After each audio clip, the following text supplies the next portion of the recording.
অত্যন্ত সুপরিকল্পিতভাবে নির্বাচনকে পিছিয়ে দেওয়া, জনগণের যে অধিকার সে অধিকার থেকে জনগণকে বঞ্চিত করাবার এবং ভোটের অধিকার থেকে বঞ্চিত করবার একটা পায়তারা শুরু হয়েছে।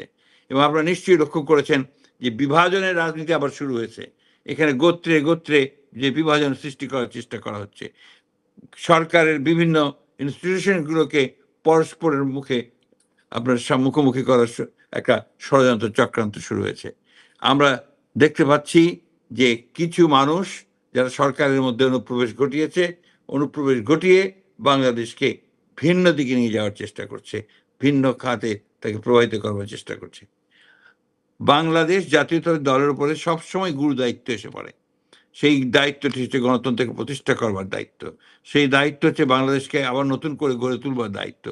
সেই দায়িত্ব হচ্ছে শহীদ প্রেসিডেন্ট জিয়াউর রহমান যে স্বপ্ন দেখেছিলেন, আমাদের দেশনেত্রী বেগম খালেদা জিয়া যে স্বপ্নকে বাস্তবায়িত কাজ করতে শুরু করেছিলেন, এখন যে তরুণ নেতা নতুন স্বপ্নের মধ্য দিয়ে বাংলাদেশকে গড়ে তুলতে নেতৃত্ব দিচ্ছেন আমাদের ভারপ্রাপ্ত চেয়ারম্যান তারেক রহমান সাহেব, তাদের সমস্ত স্বপ্নগুলোকে, বাংলাদেশের আশা আকাঙ্ক্ষা, মানুষের আশা আকাঙ্ক্ষাগুলোকে বাস্তবায়িত করবার জন্য আজকে বিএনপির প্রতিটি নেতা কর্মীকে অত্যন্ত সজাগ এবং সচেতনভাবে তাদেরকে কাজ করতে হবে এবং রুখে দাঁড়াতে হবে যে কোনো ষড়যন্ত্র চক্রান্তের বিরুদ্ধে।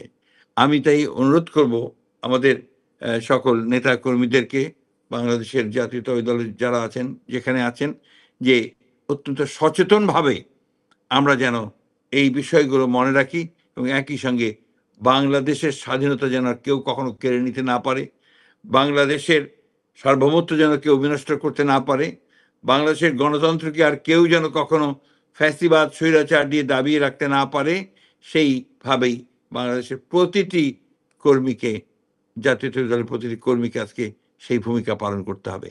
এবং এই ৪৪তম শাহাদাত বার্ষিকীতে আমরা সেই কথাগুলি বারবার করে মনে করব, স্মরণ করব এবং সেই মহান নেতা যিনি আমাদের পথ দেখিয়েছিলেন এবং সেই পথের সূচনা করেছিলেন, সেই পথকে আরো সুদৃঢ় করবার চেষ্টা করব।